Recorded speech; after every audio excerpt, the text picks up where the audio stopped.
Mr. President Marcos, you will never be loved.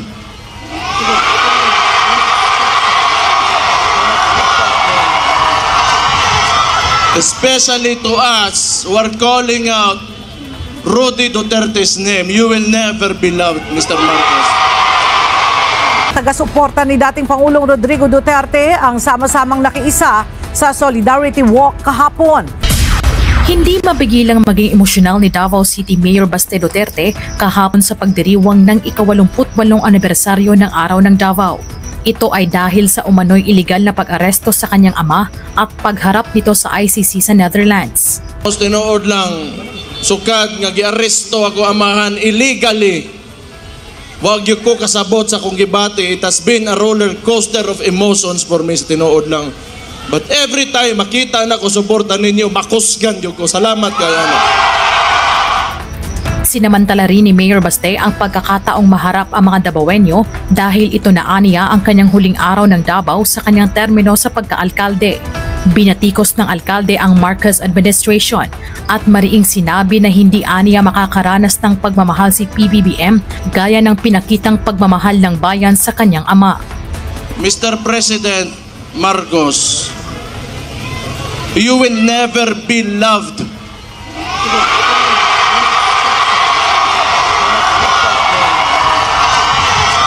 Especially to us who are calling out Rudy Duterte's name, you will never be loved, Mr. Marcos.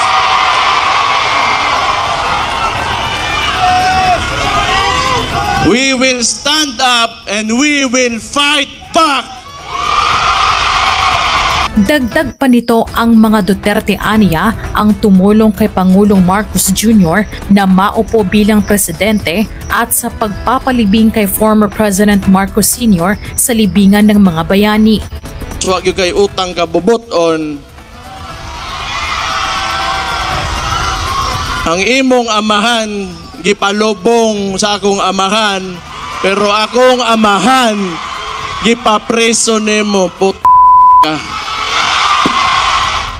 Samantala, libo-libong taga-suporta ng dating Pangulong Duterte ang nakilahok sa Solidarity Walk kahapon. Ito ay upang ipakita ang kanilang panawagang pauwiin na sa Pilipinas si FPRRD.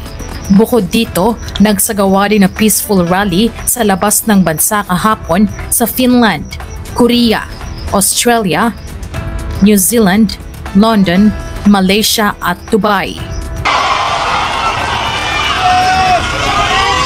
We will stand up and we will fight back.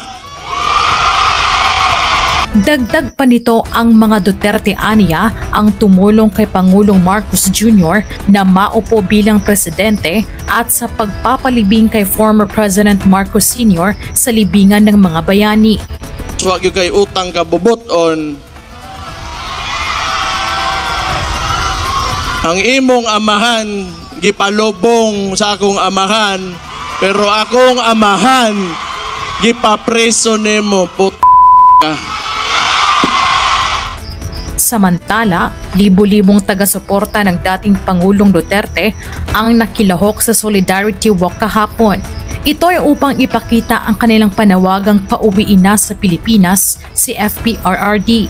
Bukod dito, nagsagawa din ng peaceful rally sa labas ng bansa kahapon sa Finland, Korea, Australia, New Zealand, London, Malaysia at Dubai. Marisol Montaño, UNTV News and Rescue. Diyos ang aming sandigan, serbisyo publiko ang aming